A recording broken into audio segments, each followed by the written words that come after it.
Everybody, thanks for tuning in to YAA Workshop. It's a video on my 602. This is some of the additional footage and things when I took it out into the cold weather to see how it would operate. When I first put it together, I was a little concerned, or not a little concerned, but like a lot concerned, because it wasn't cycling properly, and I think it was probably because I was using maybe some underpowered ammunition. And I think that kind of went away, but then I thought, oh, take it out in cold, use some light lubrication, and then I think everything was pretty good. But in between groups, I noticed the bolt was held back, but the bolt catch caught on the face of the bolt carrier, which is, it's not what that's not how it's supposed to operate. But there wasn't a stoppage or anything like that. But I just noticed it and I was like, oh shoot, but it fired when I needed it to be firing. So I was at least happy with that. So you can check out some of the footage.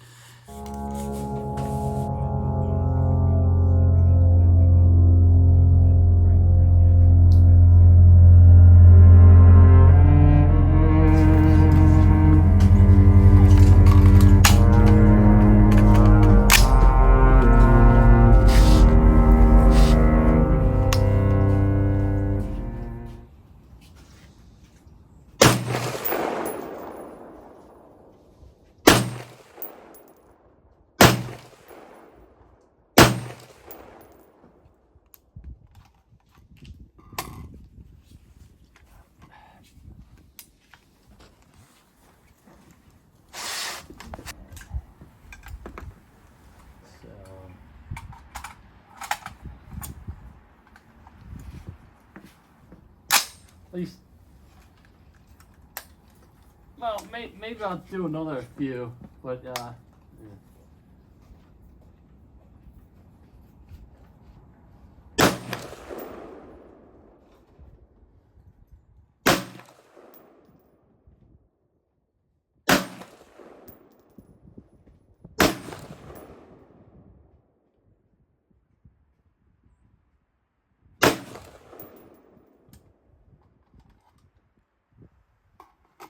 Okay. Here I take an opportunity to use the sling that I have attached to the rifle. See if I can help stabilize my offhand position.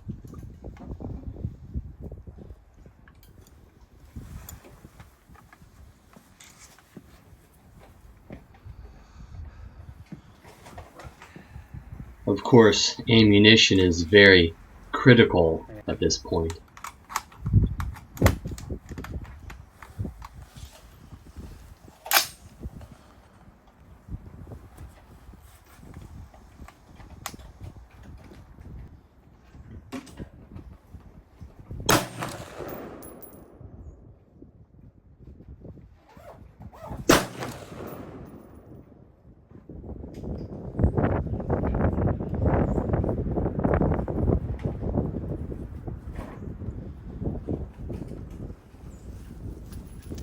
Trying to wait on the wind a little bit here.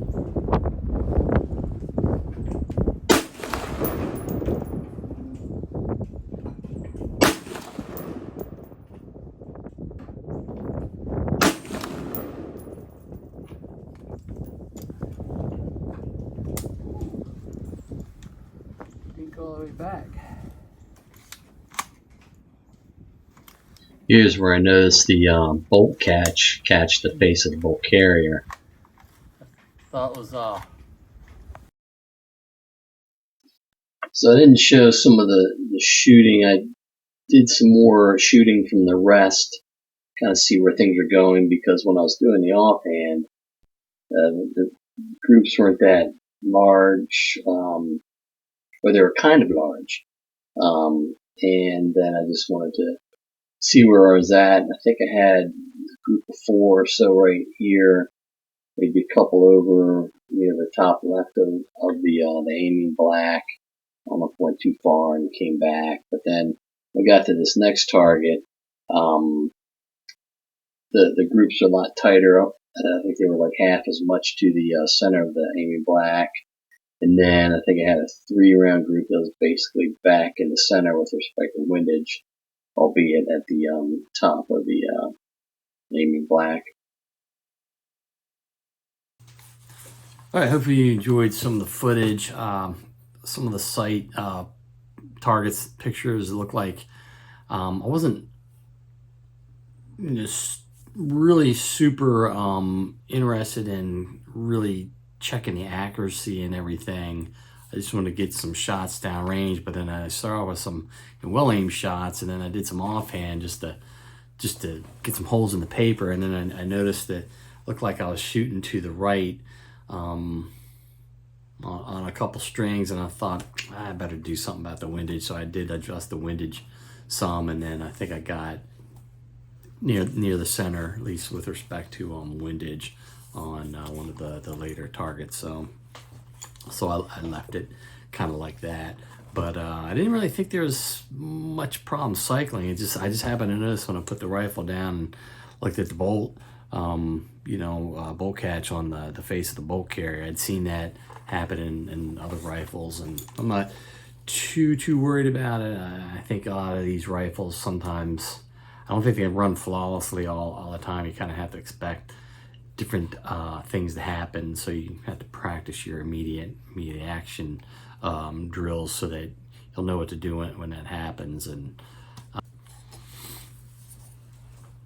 all right, so I was getting on to say that I don't think I had really any cycling problems. Just that one time I looked down and saw that the bolt catch caught the face of the bolt carrier and not the bolt, which is one of the things I think it was doing back when I did think I had cycling issues. But the ammunition I was using was the M193, and I think I also used some of the green tip PMC X-Tac.